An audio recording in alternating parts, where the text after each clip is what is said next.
안녕하세요. 언더라인입니다. 자, 오늘은 책 리뷰, 가이드, 요약, 정리 이런 거 아니고요. 그냥 책 소개입니다. 자발적 광고? 가볍고 쉬운데 정말 제가 구입을 추천드리는 책이에요. 깔깔 웃으면서 혹은 웃으면서 책을 읽은 것이 언제인지 기억도 잘 나지 않는데 저 이 책 읽으면서 평화롭고 건강하고 귀엽고 이런 행복에 수렴하는 모든 감정을 다 느낀 것 같아요. 바로 사랑인 줄 알았는데 부정맥, 바로 이 책입니다. 일본 시집인데요.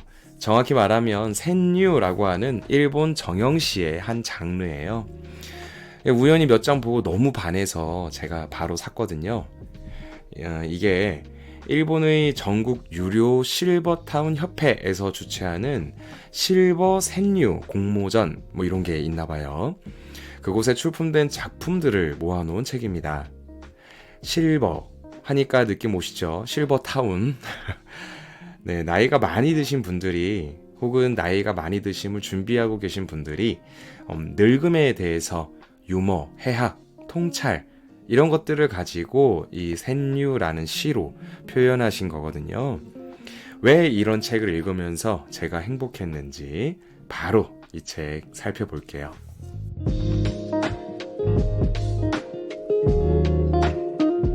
몇 작품 먼저 읽어볼게요. 느낌이 팍 오실 거예요. 연세가 많으셔서요.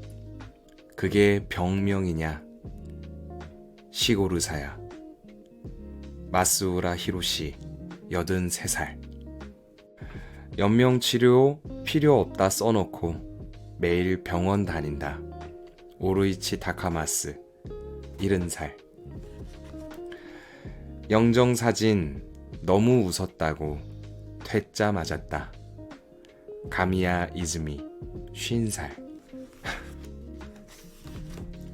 몇 줌 없지만 전액 다 내야 하는 이발유 하야시 젠린 66살. 정말 재밌죠. 막 웃을 수는 없고 뭔가 우프다는 말이 정확하게 어울리는 그런 시들이 아닌가 싶어요. 나이 드신 분이 앞에서 이런 이런 시나 혹은 이런 농담을 하시면 좀 머쓱할 것 같기도 하고요. 반면에 재밌고 우픈 이런 시 말고 울림도 있고 생각을 좀 하게 만드는 그런 시도 있어요. 물론 진지하진 않아요. 미소 지은 채 고개를 끄덕하면서 라고 할 수 있을 만한 그런 시예요. 또 읽어볼게요. 이것도 소중해. 저것도 소중해. 그러자 쓰레기방. 가와바타 가즈코 67살. 쓰는 돈이 술값에서 약값으로 변하는 나이. 오카다케 마사우미 72살. 손을 잡는다. 옛날에는 데이트, 지금은 부축. 가나야미 미치코 76살. 청력 검사로 잴 수 없는 온갖 비밀을 다 듣는 귀. 오사와 기에 71살. 자, 이런 시가 페이지마다 하나씩 있고요. 또 단순하고 재미있는 사파들도 중간중간 있어서 이 책, 이 시집을 읽는 동안 정말 편안하게 감상하실 수 있습니다. 책을 정말 제가 잘 읽고 덮은 뒤에 되레 생각을 더 많이 하게 된 것 같아요. 나는 왜 이 노인들의 이런 시를 읽으면서 평안함을 느꼈을까?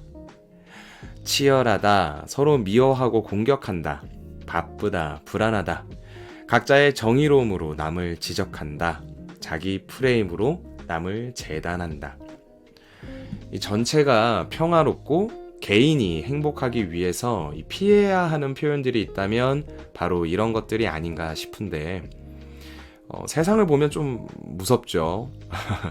가끔은 안정감 있고 편안한 사회에 대해서 나 혼자 착각하고 있었나 하는 생각이 들기도 하고요. 개인의 삶 또한 비슷하죠. 사회적 위치를 자꾸만 비교하고 만족하면 도태된다, 안주한다, 이러한 기분이 들고 가족, 사랑, 친구와 같이 정량화할 수 없는 것들은 나중으로 미루고 연봉, 재산, 직위에 목을 매게 되는 것. 어쩌면 사회와 개인이 서로 의무의 되먹임을 하면서 갑갑하게 살고 있는 것은 아닌가 하는 개인적인 의견도 있습니다. 그래서 이 책이 소중하게 느껴졌나 봐요. 내가 속한 세상이 빡빡하다면, 내가 앞만 보고 달리고 있다면, 하루하루 나이를 먹는다는 것은 무조건적인 손해거든요. 아프게 되는 것은 패배를 가져오게 되는 재앙이 되는 거고요. 그런데 사람이라서 무조건 많이 아픈 날이 오게 될 텐데, 그렇다면 우리는 패배가 정해져 있는 삶을 살게 되는 걸까요? 내 삶이 그런 삶이라면 저는 좀 너무 슬플 것 같은데. 또 이런 생각도 들어요. 5년 전, 10년 전, 20년 전에 저는요, 나이를 많이 먹은 어른이 되면 뭔가 달라질 거라 생각했어요. 그러니까 제 스스로가요. 뭔가 더 어른스러워지고 또 어른스럽게 행동하고 생각하게 될 줄 알았죠. 근데 막상 나이를 먹다 보니까 그 예전과 지금의 나는 단 하나도 바뀐 것이 없더라고요. 생각보다 어른스러워진다는 게 뭔지도 모르겠고, 그런 게 있다 해도 제가 정작 그렇게 된 것 같지도 않아요. 그래서 생각이 들어요. 나이를 먹고 언젠가 늙게 된다는 것이 지금 가지고 있는 것들이 다 노화하고 풍화돼서 사라지고 또 죽는 날이 가까워지는 것이 아니라, 사는 동안 문득문득 찾아오는 생각할 기회, 내적으로 성숙해질 수 있는 기회, 또 사소한 것을 가치 있게 볼 수 있는 기회를 잘 포착하고 소화해낸다는 것, 이런 것을 의미하는 것이 아닐까.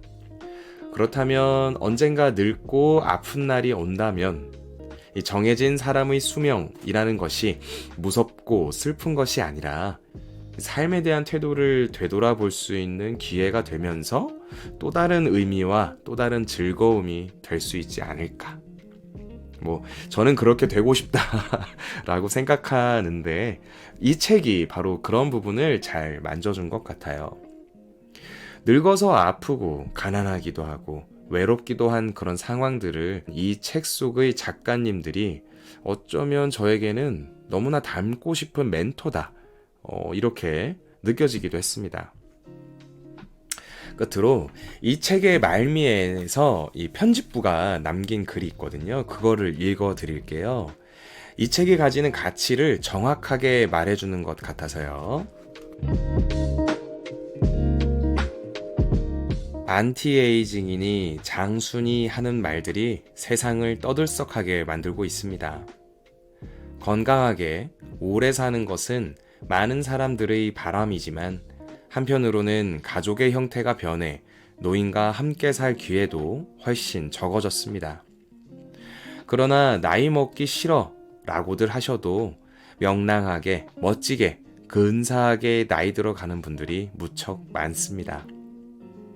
나이를 먹는 것은 누구나 가는 길을 걷는 일입니다. 오르막과 내리막이 있는 기쁜 일로만 가득한 건 아닌 울퉁불퉁한 길이지만, 나이를 먹었기에 보이는 풍경도 분명 있습니다. 힘을 빼고 즐겁게 그 길을 걸어보세요. 일본 전국 유료 실버타운 협회 편집부. 이 제목은 사랑인 줄 알았는데 부정맥. 이것도 이 안에 들어있는 시 중에 하나입니다. 아마도 이 시를 쓰신 분은 가슴 뛰는 경험을 하셔서 이 나이에도 사랑에 빠졌나 보다라고 생각했는데 알고 보니 부정맥이셨나 봐요. 이거 우퍼요. 이 책 참 재밌어요. 그리고 정말 여러분께 진심으로 강추드립니다. 언더라인은 팟빵, 팟캐스트, 유튜브로 제공하고 있습니다. 도서 추천, 청취자 의견은 underlinebook@gmail.com입니다.